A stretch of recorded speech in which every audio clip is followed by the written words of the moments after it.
Olá, alunos da segunda série do ensino médio. Esta é uma aula de Química. E o tema de nossa aula de hoje é tratamento da água. Eu sou a professora Márcia, estarei fazendo a moderação com vocês através do chat. E hoje, para ministrar esta aula gostosa com a gente, estará aqui o professor Josemar. Só que antes da gente começar, tem um recadinho especial para vocês. Olha só. O chat do aplicativo é para uso dos professores, tá, gente? Os alunos, então, enviam as suas mensagens através do chat da sua turma, da sua escola, e os professores repassam no nosso chat aqui do Centro de Mídias, tá bom? Então, não deixem de escrever, professores, né, que estarão fazendo essa tutoria conosco, também o nome dos alunos, o nome da escola aí na mensagem, certo? Alguns alunos, por enquanto, não estão conseguindo visualizar as turmas corretamente. A equipe da CITEM já está trabalhando para resolver esse probleminha, tá bom, gente? E a partir dessa semana, a gente também vai ter as tarefas e atividades após as aulas do Centro de Mídias. As tarefas ficarão disponíveis no aplicativo. E você clicando em turmas, na turma do aluno, clica no botão tarefas. Nas redes sociais da SEDUC, vocês também encontram mais informações sobre como acessar essas tarefas, ok? Lembrando que todas essas tarefas, né, após efetuadas, elas valem presença nas atividades do Centro de Mídias. Professor Josemar, boa tarde. Boa tarde a todos vocês, ok? Estamos aí começando mais um ano letivo, né, no dia de hoje, com, né, as aulas de Química. Estaremos juntos aí até o final do ano, acredito eu, né, se tudo der certo, tudo correr bem, né, durante o ano de 2021. E a aula de hoje, o segundo ano, né, nós vamos tratar sobre o tratamento da água por filtração, flotação, cloração e correção do pH. Esse é o objetivo da aula, ok? Espero que vocês vão acompanhando aí com seus professores, participando, né, no chat aí com os professores também orientando, colaborando aí, para que nossa aula ela possa, né, ficar mais atrativa e mais agradável, ok? A habilidade de hoje, aplicar conceitos de separação de misturas, de solubilidade e de transformações químicas para compreender os processos envolvidos no tratamento da água para o consumo humano, ok? Então a água, né, nós temos aí uma grande quantidade de água no nosso país, o Brasil, né, mas também tem uma grande quantidade de água poluída, né? Nós temos aí de 100% da água, 97% dessa água é água salgada, né, sendo 3% água potável, certo? Só que desses 3% nós temos apenas 1% de água disponível, porque boa parte dessa água ela está aí poluída, ok? Então nós só conseguimos utilizar apenas 1% dessa água. E para começar, aqui nós temos, para analisarmos, podemos beber água do rio Tietê? Né? É claro que não, porque sabemos aí que é uma água totalmente poluída, contaminada, né? Tem um pH elevadíssimo por conta da sua grande quantidade de poluição. Como fazer com que a água poluída dos rios se torne própria para o consumo?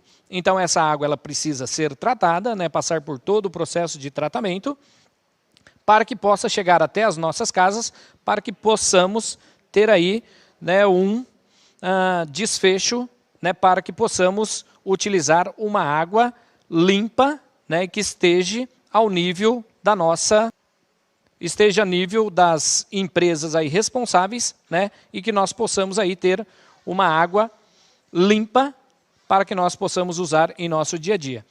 E número 3, o que é necessário fazer para obter água limpa para o consumo?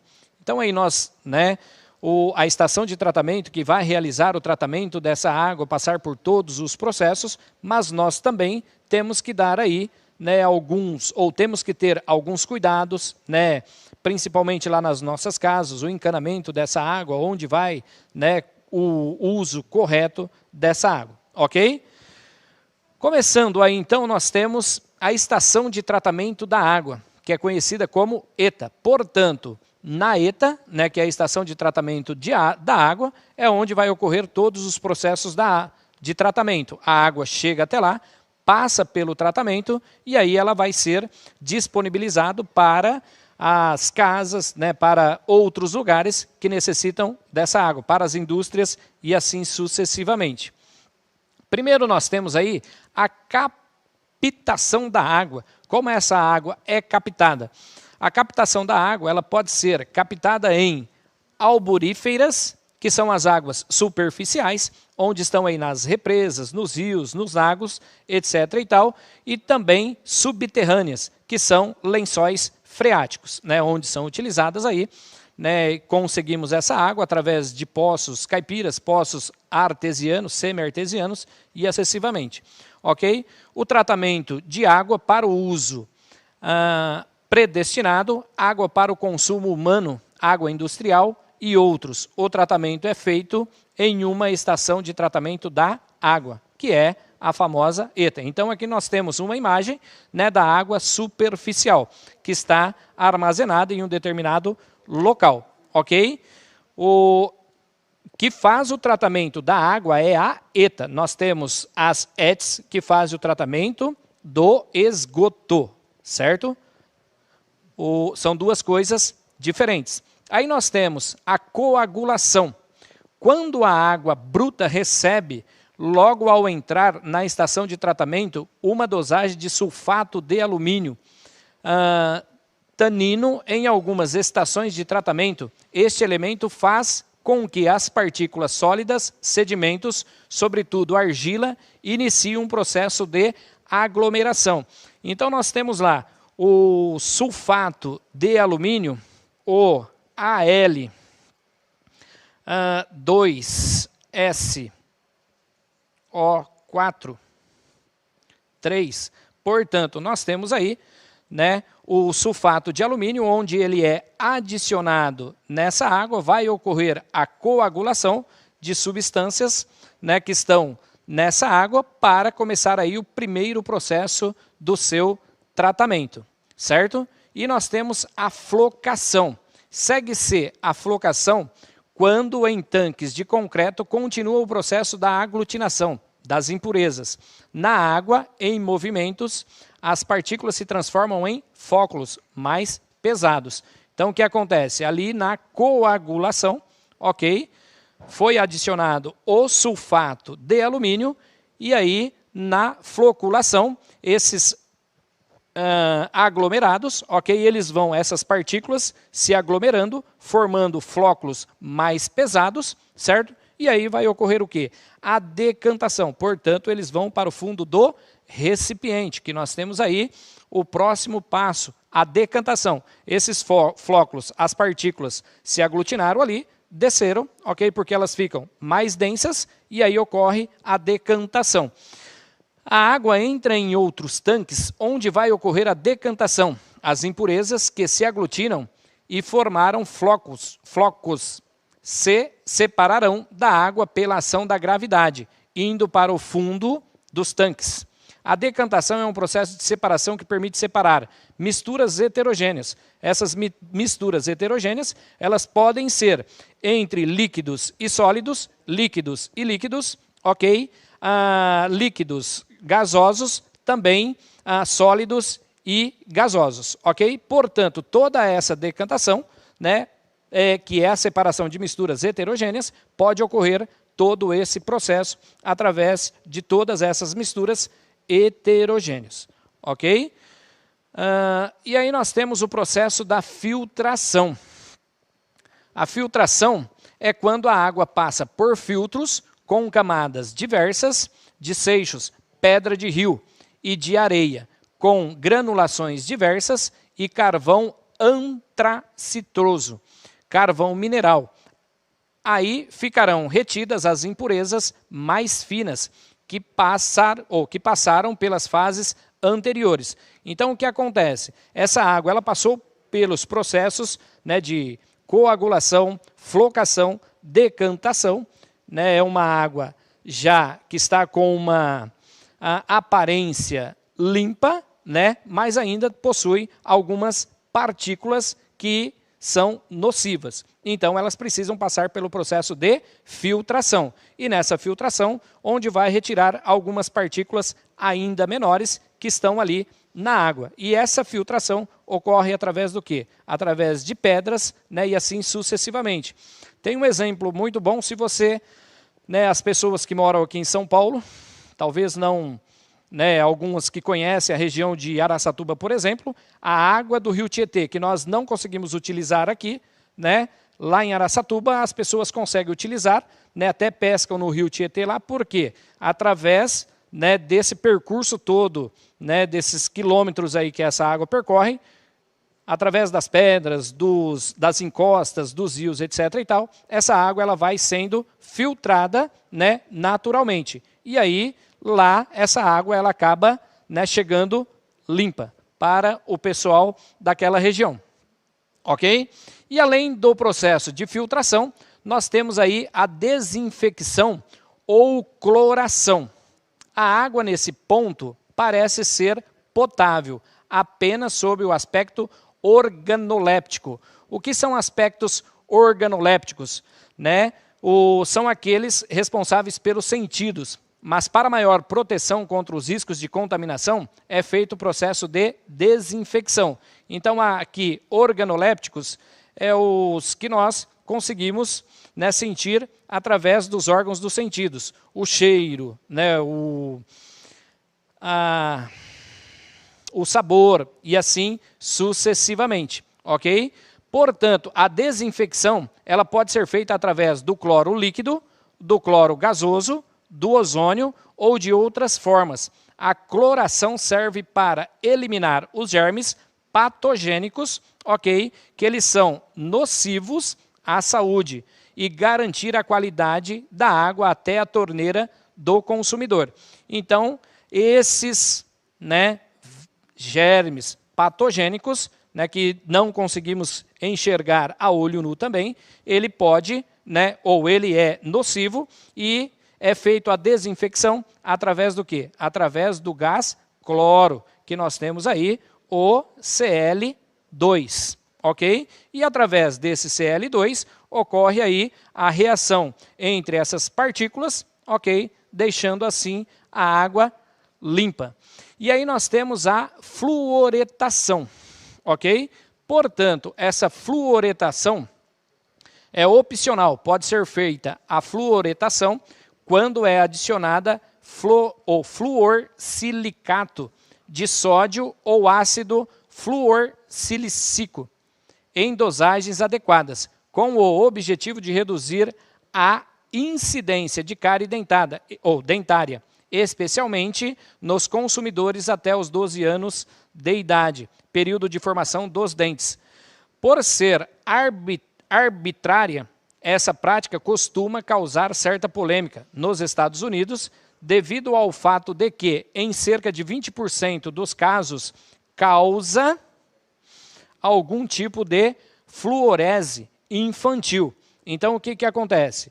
O adicionamento do flúor na água, né, principalmente na maioria das cidades, é fundamental porque ajuda na prevenção da cárie dentária. Isso é utilizado, tem a quantidade correta que é utilizada para fazer, né, essa adição do flúor, ok? Mas tem aí também algumas questões que até os 12 anos de idade, que a arcada ou os dentes estão em formação, né? Mas também, se esse flúor ele for utilizado, né, em escalas maiores, em grande quantidade, ou constantemente, ele pode causar aqui a fluorese infantil, que é até os 5 anos de idade, pode causar deformação aí nos dentes, ok? Aí nós temos, então, também a correção do pH, ok? A última ação nesse processo de tratamento da água, quando é adicionado o cal hidratada ou barrilha leve, que é o carbonato de sódio, ok? Portanto, para uma neutralização adequada, a proteção da tubulação da rede. Então aí, a água, além de passar por todos os processos de tratamento, como nós vimos aí, a coagulação, flotação e assim sucessivamente, é necessário também fazer a correção do pH. Por quê? Se o pH estiver muito elevado, ok? Acima de 7 a substância é alcalina, ela pode ser corrosiva e causar danos, né? Abaixo de 7 também é uma substância ácida. Tem o mesmo efeito, pode ser corrosiva e pode causar danos. Então a água ela tem que ter o pH ali entre 7, né, que é uma substância neutra. Mas ultimamente, né, eles utilizam o pH de 7,2 até 7,6. Ok? Ele tem o mesmo pH da lágrima, que não causa danos nenhum à saúde, certo? E aí nós temos um simulador de escala de pH, ok? Que a substância, você pode defini-la como a substância alcalina ou uma substância ácida, ok? Pode colocar o simulador aí. Obrigado. Aí nós temos, então, escala do pH, o macro, ok? Que nós vamos ver aí as substâncias. Então aqui eu tenho o pH, ok? Que ele vai de 0 a 14, sendo que o pH de 0 a 6,9 a substância é ácida, ok? 7 a substância é neutra, de 7,1 a 14 a substância é alcalina, ok? É uma substância básica, como é chamado, que se você pensar aí, né, nos produtos que você tem em casa, né, algumas substâncias como o sabão, o sabonete, né, shampoo, condicionador, essas substâncias, elas são substâncias alcalinas, ok? O pH acima de 7. Enquanto, né, um suco de laranja, um suco de abacaxi, o limão, são substâncias ácidas, ok? Tem o pH menor que 7, ok? Então aqui nós temos a escala do pH que vai de 0 a 14, né? Aqui nós temos as substâncias, ok? Para nós verificarmos aqui o pH, ok? Que temos aí o líquido secante, o sabonete, o sangue, o cuspe, água, leite, canja de galinha, café, suco de laranja, refrigerante, vômito e ácido de bateria. E aqui nós temos a água.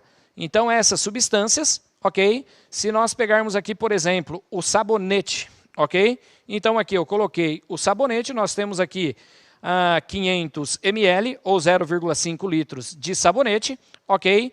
Eu tenho aqui o pH, eu trago esse para cá, o pH do sabonete é 10, ok? Então é uma substância alcalina. Agora, se eu acrescentar água, o que vai acontecer? O pH dessa substância, ela aumenta ou ela diminui? Opa. Então, temos aqui, ó, para adicionar a água, ok? Vamos adicionar aqui mais meio litro de água. Eu tenho... Ixi, passou um pouquinho. Então aqui, ó, o que acontece? Adicionamos aqui, né, o 520 ml de água, né, 1,2, nós tínhamos 0,5, 1,2, deu aí 0,52 de água. Observe ali o pH, ele aumentou ou ele diminuiu? Então o pH diminuiu, ok? Porque quando eu coloquei somente o sabonete, o pH estava em 14? Não me recordo aqui o pH dele. Mas, certo? Então, quando acrescentamos a água, o pH diminui. Agora, se eu mudar a substância, ok? A água, qual é o pH da água? Observe que o pH da água, ela é de 7. Então, é uma substância neutra. Agora, se eu, por exemplo, aqui, eu tenho água, se eu acrescentar água, vai aumentar ou vai diminuir o pH?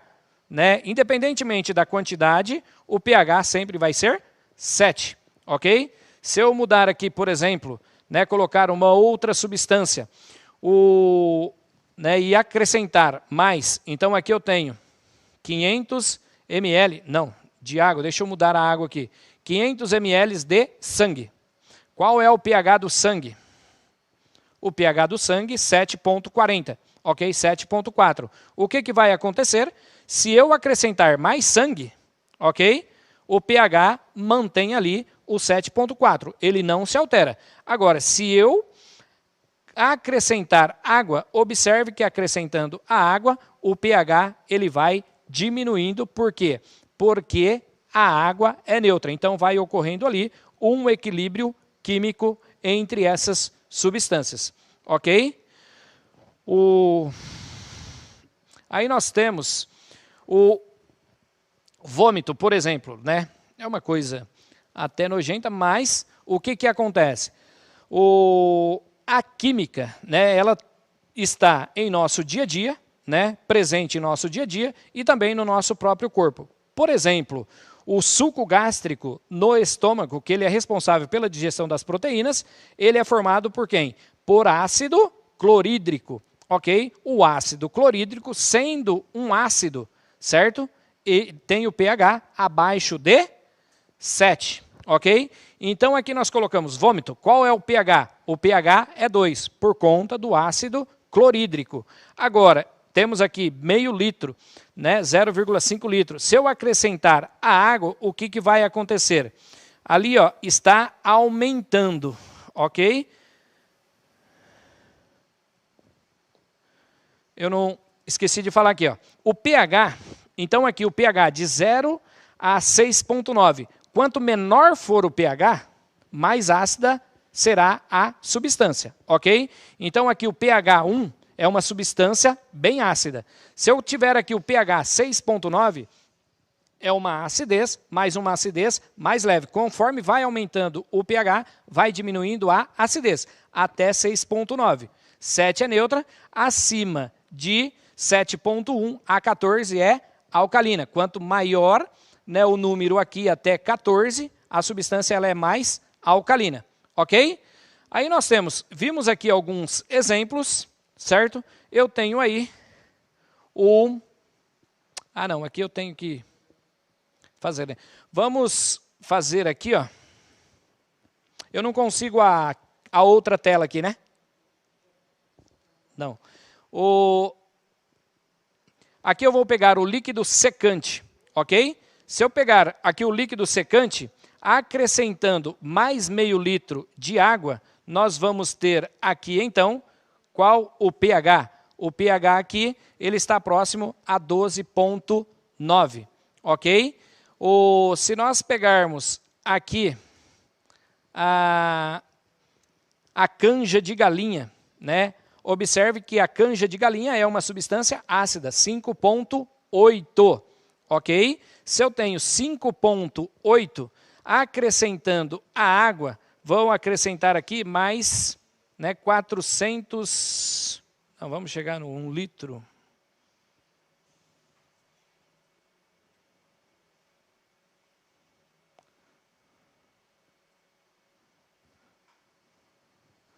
Um litro.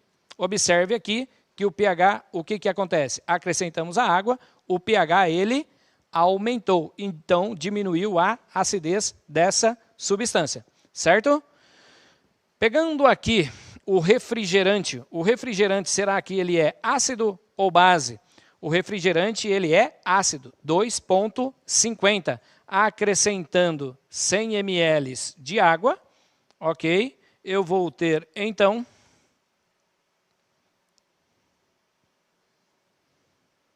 aqui 0,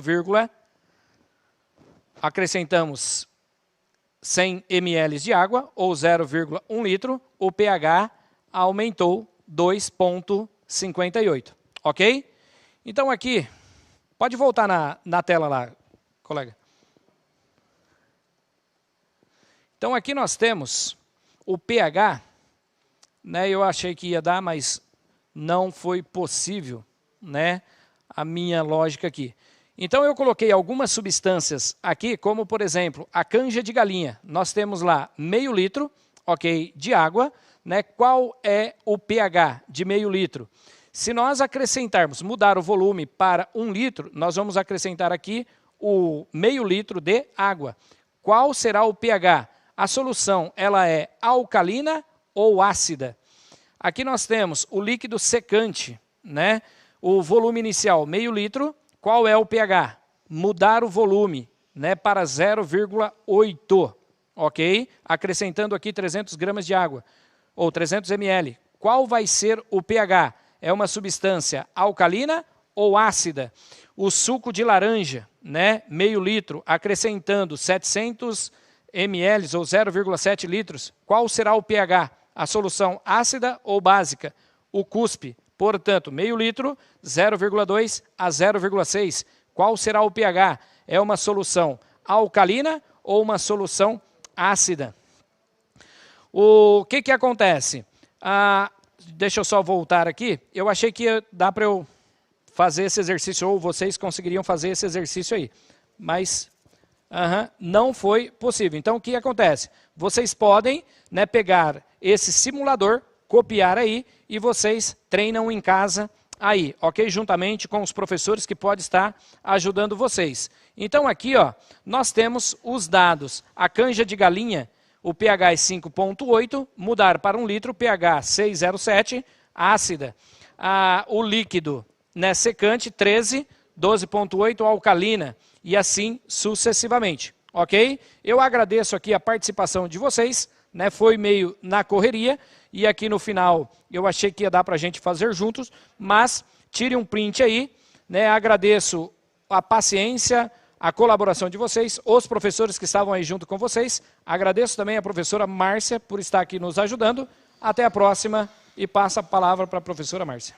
Obrigada, queridos colegas, alunos. Olha só, vai aparecer agora na tela para vocês o QR Code e o link para que vocês possam aí avaliar esta aula que vocês acabaram de assistir. Obrigada pela presença de todos. A gente se vê até a próxima aula.